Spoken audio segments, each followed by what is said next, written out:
Hello friends, welcome to Vitex. I am CA Shivani Jain and आज हम discuss करेंगे GST on rental income.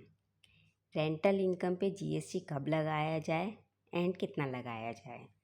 सबसे पहले हम बात करेंगे जीएसटी कमर्शियल प्रॉपर्टी से जो रेंटल इनकम हमें आती है उस पर कितना लगना चाहिए।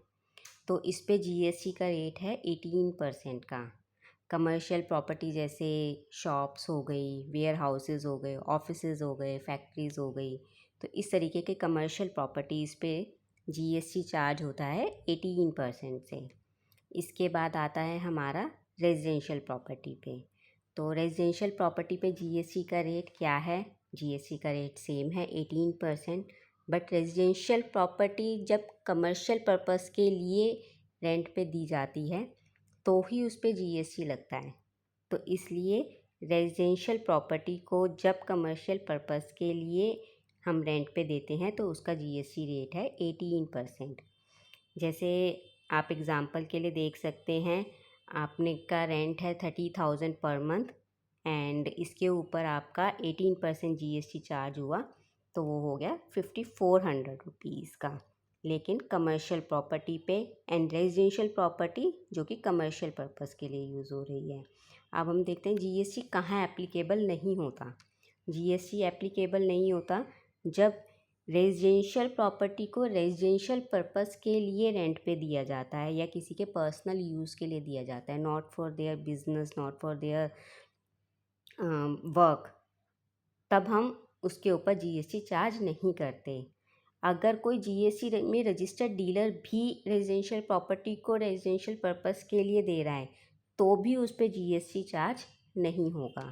आप आगे एक समरी टेबल ये देख सकते हैं, जैसे कि हमारे पास एक समरी की टेबल है, इसमें हमने लिखा हुआ है।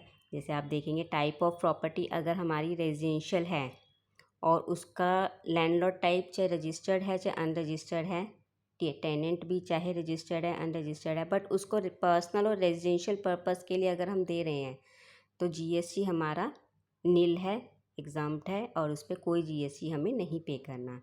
सेकंड है, जैसे अगर हमारी रेजिडेंशियल प्रॉपर्टी है, लैंडलॉर्ड अनरजिस्टर्ड है, बट जो टेनेंट है जो प्रॉपर्टी ले रहा है वो रजिस्टर्ड है, बिजनेस पर्पस के लिए ले रहा है, तो जीएसटी हमारा 18% चार्ज होगा। बट वो आरसीएम में चार्ज होगा और उसको टेनेंट खुद ही पे करेगा आरसीएम के अंदर। सेम रेजिडेंशियल प्रॉपर्टी है थर्ड में, रजिस्टर्ड डीलर है हमारा जो लैंडलॉर्ड है एंड जो टेनेंट है वो भी रजिस्टर्ड है, बिजनेस यूज़ के लिए है, तो भी आरसीएम में 18% जीएसटी टेनेंट ही पे करेगा।